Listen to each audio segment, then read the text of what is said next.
Hey guys, I hope you're all doing really well. I wanted to share a massive synchronicity that I have experienced. It is going in tandem with the double yoke synchronicity that I got 3 times. There was some 3-6 energy in there, and I just had another wild experience over the last 24 hours. Oh gosh, I don't even know where to start. Some of you in my alchemy program understand more of the details around this because I've been sharing that with you guys.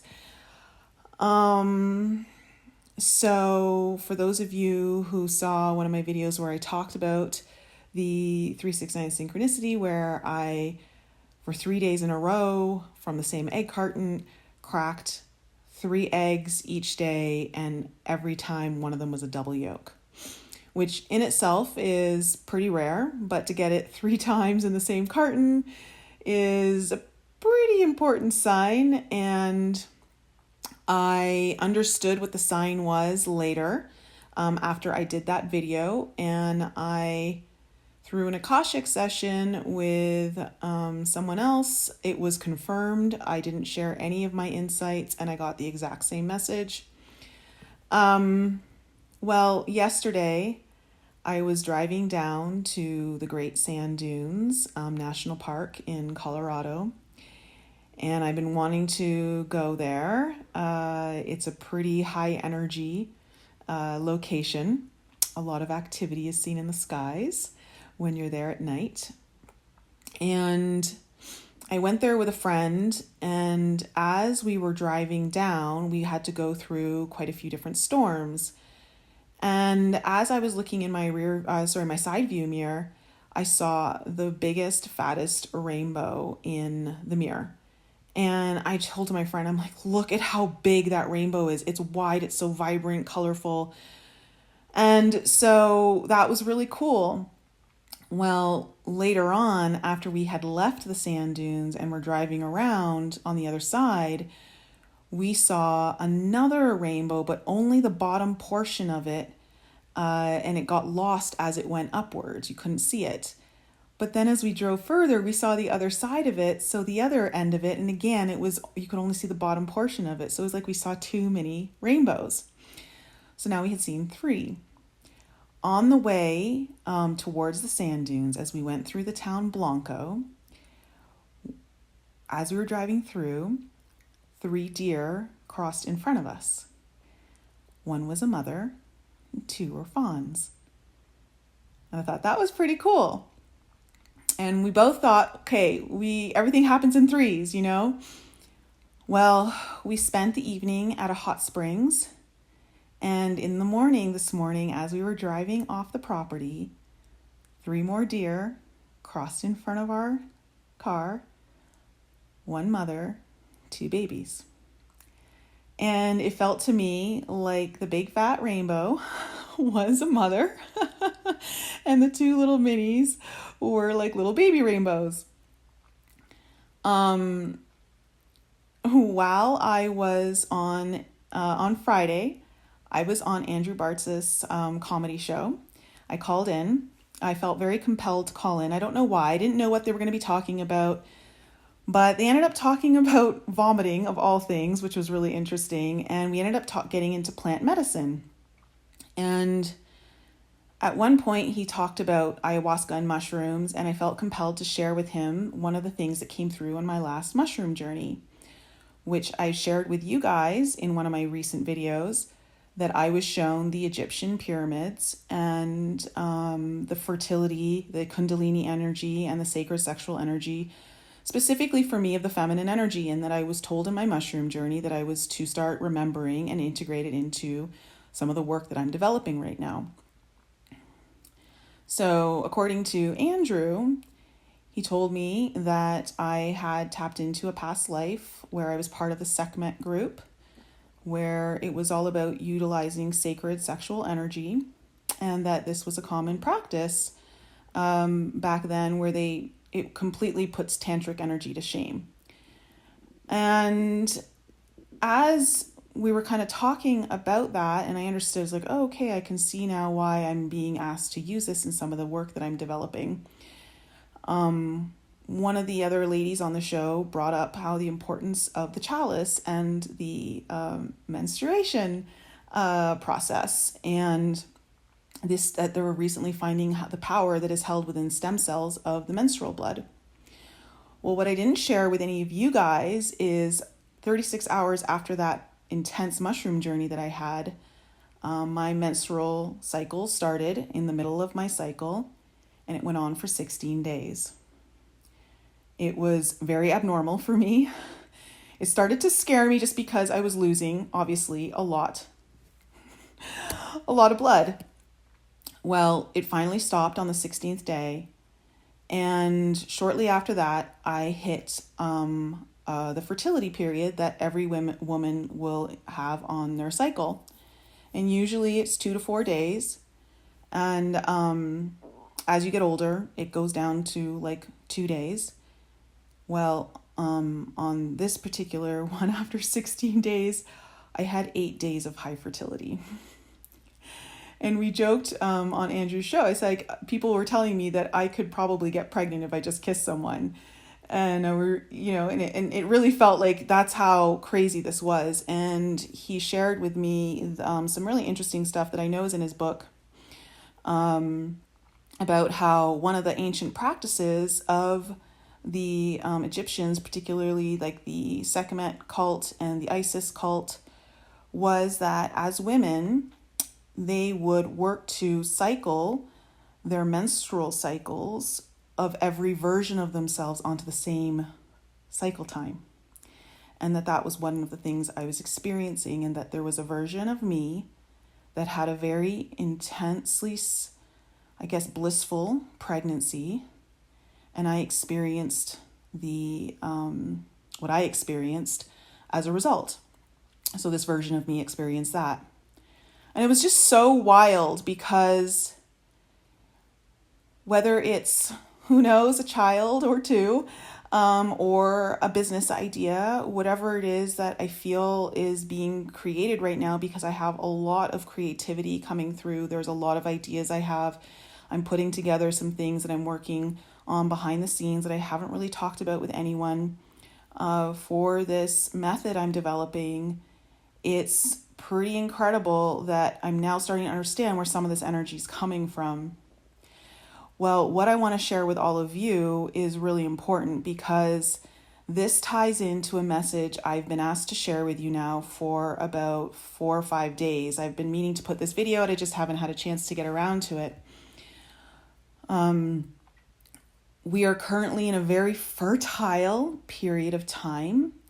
The energies, as we've discussed, and this is why I've been doing those soul alignment and karmic release sessions with many of you that have booked, because I want to help you guys understand what it is you need to be creating so that you can birth it, okay, in the new year, in 2023. And so we're all kind of going through a very deep gestation phase of things that we want to manifest. But it's more than just regular manifestation. This is something that you feel very called to initiate. It speaks to you on a very deep soul level. And there's a pressure of timing behind it where you feel a sense of urgency to start now or to begin the completion phase if you've been already working on it. And so there is, with the eclipse season coming up in a few weeks, this period of time is so hyper fertile is the word I want to use, that you don't really want to miss this opportunity. It doesn't mean that there won't be other opportunities down the road, but there's something very special about what is going on right now. As I've mentioned to you guys before in past videos, I feel like we're in a unique situation when it comes to manifestation this year. There is something about this year in particular, after coming out of everything that we've come out of from 2020 and 2021, that is giving many of us a springboard or launch pad in very powerful ways to create something or birth something into this reality that we feel very called to do. And it's now. This message keeps coming through. It's all about not waiting, not holding back, not waiting for the right time, not waiting for the right skills, not waiting for all of the things to align that you believe need to align. This is just about making it happen now, regardless, finding a way and understanding that as you do that, other things will begin to fall into place because you're already generating the energy that you need to in order for those other pieces to finally be attracted into your field so that they can slip into place. Do not allow such opportunities to go through your fingertips so easily. So, as we come up to this solar eclipse in Scorpio, which is the holder of the South Node is all about our karma. It's about releasing things that no longer work for us. Because it is a solar eclipse, that means it's a new moon. And Scorpio is very obviously it's the most intense astrological sign, but it's also the holder of very intuitive and occult-like energies. And there's something very powerful that can initiate during this time if you're ready to finally let go of perhaps it's old anxieties, fears, behaviors, thought patterns, whatever it is that prevents you from truly engaging in what it is that you need to engage in this time to make whatever it is that you want to make happen. There are programs that keep running in the background that are holding you back. And it's time to understand what those are and get ready to release them so that you can start something new. And starting something new during this solar eclipse coming up to it can be, I believe, a very powerful initiative. So remember that these are very fertile times. Synchronicities like this are bountiful when you are following your true soul calling and you're leaning not just into what you love, but leaning into the fears that have been holding you back from engaging in this.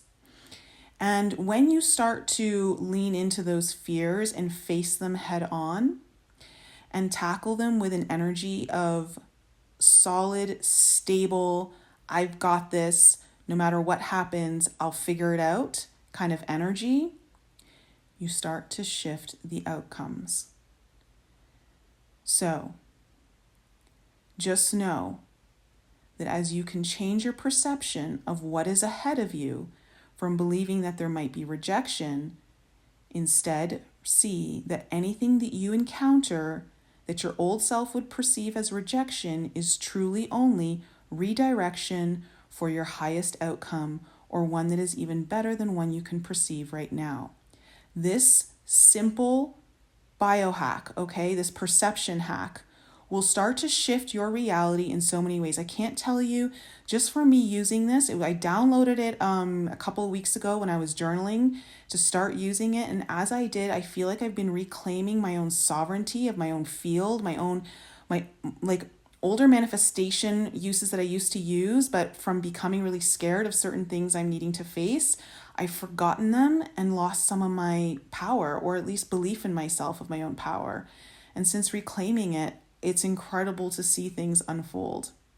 So I'm sharing this with you guys because I would love nothing more than to see so many of you, if not all of you, birth something from your soul's heart, okay, from the womb of your own soul into this reality that could truly make a difference, not just in the world, or maybe not just in the immediate world of your life, but truly in your own reality of how you live from a day-to-day basis so that you generate more joy in your field and more excitement for what's to come, because these are very exciting times.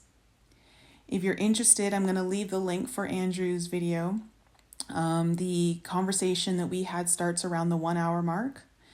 And of course, hopefully I'll see you guys on the podcast Tuesday with Mary Decina as we talk about the full moon in Aries happening on the 9th.